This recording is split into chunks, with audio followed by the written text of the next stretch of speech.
Welcome to my YouTube channel math courses. Today in this class अब तक हमने number system के जो भी टॉपिक पढ़े हैं उन सभी से रिलेटेड हम कुछ इंपॉर्टेंट क्वेश्चन करने जा रहे हैं। तो आज आप इस क्लास में लास्ट तक बने रहे और एग्ज़ाम में हर पॉइंट से कोई ना कोई क्वेश्चन पूछा जाता है। तो आज इनमें से मोस्टली क्वेश्चन आपको हेल्पफुल होंगे, कोई भी कॉम्पिटिटिव एग्जाम देते हैं उसमें। तो आज आपको ये क्लास कंप्लीट देखनी है और हम इसको स्टार्ट करते हैं। तो मोस्ट इंपॉर्टेंट क्वेश्चन है। तो फर्स्ट क्वेश्चन क्या है इसमें, 1 से 100 तक की पूर्णांक संख्याओं में अंक 1 का प्रयोग कितनी बार हुआ है। कि 1 से 100 तक की पूर्णांक है नेचुरल नंबर्स के अंदर जो एक अंक है वो कितनी बार आता है। तो ध्यान रखना वो हमारा कितनी बार आता है, 21 बार। ठीक है, 21 बार। तो 21 बार आता है हमारा 100 तक की काउंटिंग में। और इम्पोर्टेंट है, आप याद रखना या नोट बना लेना कि जो बाकी संख्या होती है जैसे 2, 3, 4 हमारे 9 तक, तो 9 तक जो संख्या होती है एक को छोड़ के वो हमारी आती है 20 बार। ठीक है, 2, 3, 4, 9 तक हमारी संख्या आती है 20 बार। और एक ऐसा संख्या है जो 100 तक हमारे क्या आता है, 21 बार आता है। ठीक है, और 1 से अगर आपसे पूछा जाए कि 1000 तक एक कितनी बार आता है, 1 से 100 तक 1 आता है 301। कितनी बार, 301।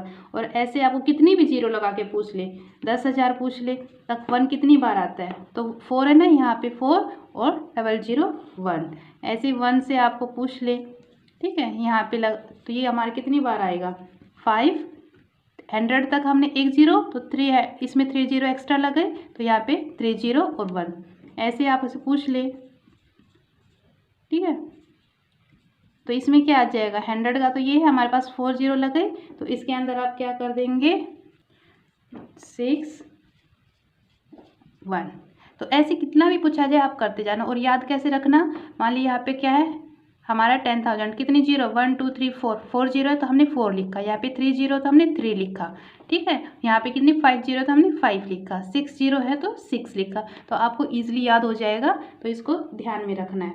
नेक्स्ट पॉइंट क्या हमारा, which is an odd composite number, विषम संयुक्त भाज्य संख्या बताना है। इनमें से कौन सी हमारे पास ऑड कंपोजिट नंबर है, कौन सी 13, 17, 12 और 15 कौन सा होगा। आप इसका आंसर कमेंट में बताना कौन सा होगा। इसके अंदर काफ़ी बोलते हैं, मोस्टली बच्चे गलत आंसर देते हैं इसका, तो इसका राइट आंसर क्या आएगा 15। 15 कैसे है, 13 है, 13 हमारी क्या है अभाज्य संख्या है, क्या है अभाज्य संख्या है। 17 है, 17 भी हमारी अभाज्य संख्या, अभाज्य बोले तो प्राइम नंबर। ठीक है, 12 क्या है हमारे पास सम संख्या है, तो हमारे पास 15 क्या है, यही हमारे पास क्या है संयुक्त विषम संख्या है, संयुक्त विषम संख्या। क्योंकि इसने पूछा है वो ओड भी होना चाहिए, विषम भी हो और साथ में क्या कंपोजिट नंबर हो। ठीक है, तो हमारे पास क्या आएगा इसका आंसर 15 आएगा। समझ में आया। नेक्स्ट पॉइंट है, नेक्स्ट क्वेश्चन में पूछा है शांत टर्मिनेटिंग नंबर्स पूछ लेते हैं। तो उसका फॉर्मूला याद रखना a/2 की n मल्टीप्लाई 5 की m। ठीक है, तो a क्या है, कोई भी संख्या, एक कोई भी संख्या हो, ठीक है, नीचे 2 की पावर या 5 की पावर आनी चाहिए। एक कोई भी संख्या हो हमारे पास और नीचे क्या हो 2 की पावर में कोई संख्या या 5 की पावर में संख्या आए। ठीक है, तो उसका हम कैसे सोल्व करते हैं, इसको ऐसे भी लिख सकते हैं a/2 की n या फिर a/5 की m, इसको ऐसे भी लिख सकते हैं ओपन करके। ठीक है, तो इसको हम कैसे करते हैं, कोई आपको देते हैं कि जैसे कि 13/104, तो ये हमारा कट कर दे क्या आता है 1/8। तो क्या है हमारे पास टर्मिनेटिंग नंबर है, तो इसको कैसे करते हैं 1, 8 को क्या लिख सकते हैं 2 की पावर 3 लिख सकते हैं। तो हमारे पास क्या आ जाए ए कोई भी संख्या, लेकिन नीचे हमारे क्या है 2 की पावर होनी चाहिए, तो 2 की पावर 3 है, तो ये हमारा क्या हो गया टर्मिनेटिंग नंबर। ठीक है, टर्मिनेटिंग नंबर हो गया। समझ में आया। नेक्स्ट क्वेश्चन है सम ऑफ इंटीजर एंड स्क्वायर। अगर ऐसे पूछा जाए कि इंटीजर है उनके क्वेश्चन पूछे जाते हैं, तो इसको हम कैसे करेंगे, ध्यान रखना z plus Z square. Integer क्या होता है हमारा z, तो हम ये फॉर्मूला यूज करते हैं z प्लस जेड स्क्वायर। तो इसके अंदर हमेशा ध्यान रखना हमेशा इवन नंबर्स होते हैं, तो 1 + 1 स्क्वायर तो क्या आएगा 2। ये हमारे पास क्या है इवन नंबर, हमेशा इवन ही होते हैं। कोई भी z ले 3 + 3 का स्क्वायर, तो ये हमारे पास क्या आएगा 12।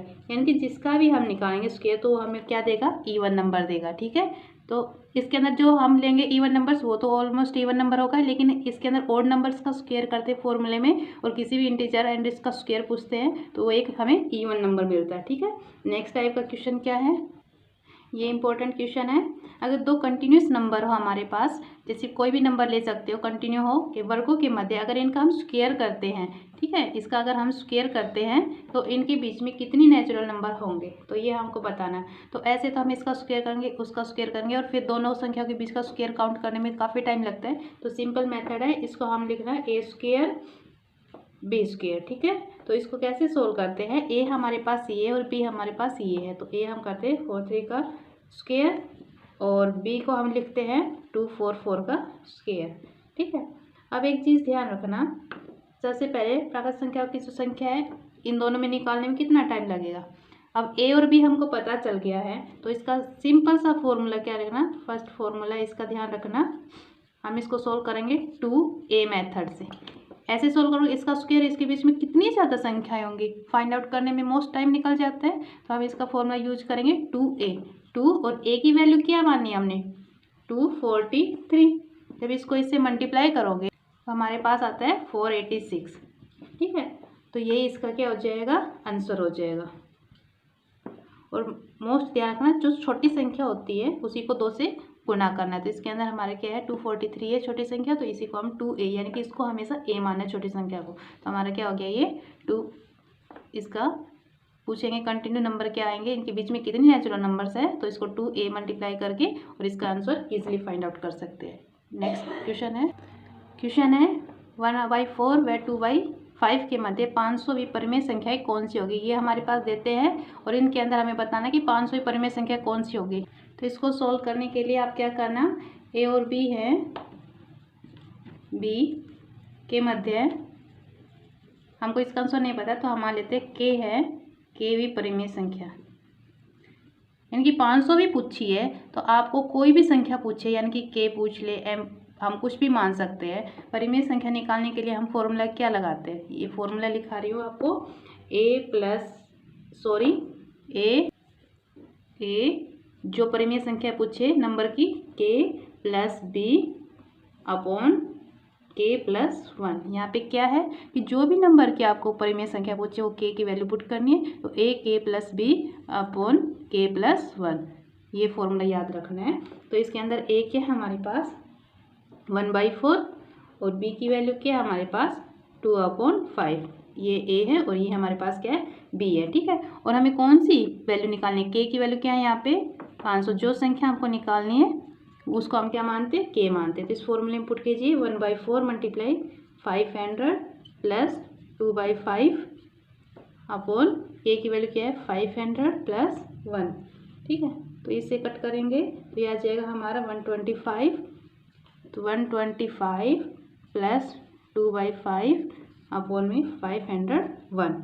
ठीक है, इसका एलसीएम लोगे और इसको सोल्व करना, तो ये हमारे पास आ जाएगा 0.5, और इसको जब आप कट कर दोगे तो आपके पास आंसर 835, ये हमारा आंसर आ जाएगा। ठीक है, इसमें क्या है मैंने डायरेक्ट किया है, 5 का एलसीएम लोगे, 125 को 5 से मल्टीप्लाई करोगे और फिर यहाँ पे 2 आएगा, उसमें 2 ऐड करोगे तो हमारे पास आएगा, और इसको 501 है, ये अपॉन में रहेगा, ये मल्टीप्लाई जाके हमारे पास इसको कट करके आंसर इजी आ जाएगा। तो जब भी आपको कोई भी परिमेय संख्या पूछे इतने नंबर की और दो संख्याओं के बीच की पूछे, तो आपको फॉर्मूला यूज करना है ए के प्लस बी के प्लस 1। ये सभी इंपॉर्टेंट क्वेश्चन है जो एग्जाम में पूछे जाते हैं।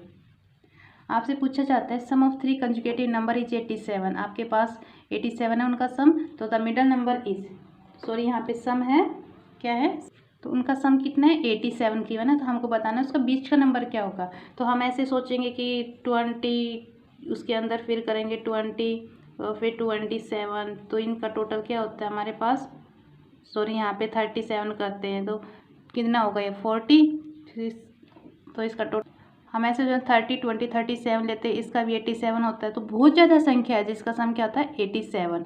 ठीक है, सिंपल से कैसे फाइंड आउट करेंगे कि जो भी नंबर हमारे पास 87 उसका क्या करना, बीच का पूछना है। तो आपको जो भी संख्या गिवन हो ऑप्शन के अंदर आपको मिल जाए 28, 29, और 30। तो इनमें पूछेंगे कि मिडल नंबर्स क्या है।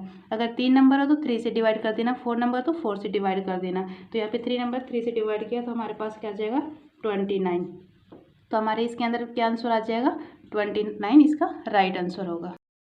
इन क्वेश्चन इफ़ 5 4 3 2 यहाँ पे क्या है स्टार है, ठीक है, यानी कि एक संख्या आएगी 7 is divisible by 9 then the digit in place of x is, यानी कि ये x लगा दिए, ये x है। तो यहाँ पे हमारे x की वैल्यू फाइंड आउट करने की क्या वैल्यू आएगी, और वो जो वैल्यू आएगी वो हमारी 9 से डिवाइड होती है। तो हमको फाइंड आउट करना है कि यहाँ x की वैल्यू क्या हो सकती है। तो जब भी डिविजिबली का कोई भी क्वेश्चन आए तो उसको कैसे करना है, 9 का रूल समझिए, जो संख्या है इनको ऐड करके देखना, हर संख्या को क्या करना ऐड करना, ठीक है। x + 7 ओके इक्वल टू, जैसे कि ये किसी 9 से डिवाइड करना हमको, तब इनको ऐड कीजिए 5 4 9 3 2 7, इन सबको काउंट करोगे तो हमारे पास क्या आ जाएगा 21, और यहाँ पे क्या है x है, ठीक है। ये वैल्यू आ गई हमारे पास 20। ये हमने 9 लिखा कि 9 से डिवाइड करना है इसलिए। अब 21 में हम क्या ऐड करें, क्योंकि 21 तो 9 से डिवाइड नहीं है, तो इसके अंदर हम कितना ऐड करें, x की वैल्यू क्या ऐड करें कि ये 9 से डिवाइड हो जाए। तो अगर यहाँ पे हम x की वैल्यू जैसे 6 पुट करते हैं, ठीक है, तो क्या है कितना हो जाएगा 27। तो 27 9 से डिवाइड है होता है, तो हमारे x की वैल्यू क्या है 6। अब 1 रखना तो 22 होगा, x की वैल्यू पुट करोगे 3 रखोगे तो हमारे पास क्या आ जाएगा 24। 24 भी 9 से डिवाइड नहीं है। यहाँ पे 4 रखोगे तो 25 भी नहीं है। 6 वैल्यू रखोगे तो क्या आएगा 27। तो मिनिमम वैल्यू कौन सी हमारे पास 6। तो ये हमारा क्या हो जाएगा x की वैल्यू आ जाएगी 6, जो हमारे क्या है 9 से डिवाइड है। आपको अगर ये क्लास अच्छी लगी हो तो इसको सब्सक्राइब करना। अब हम अपने नंबर सिस्टम के नेक्स्ट टॉपिक पढ़ते हैं, जो हर एग्ज़ाम के लिए इम्पोर्टेंट होता है, उसको हम सीखते हैं अपनी नेक्स्ट क्लास में।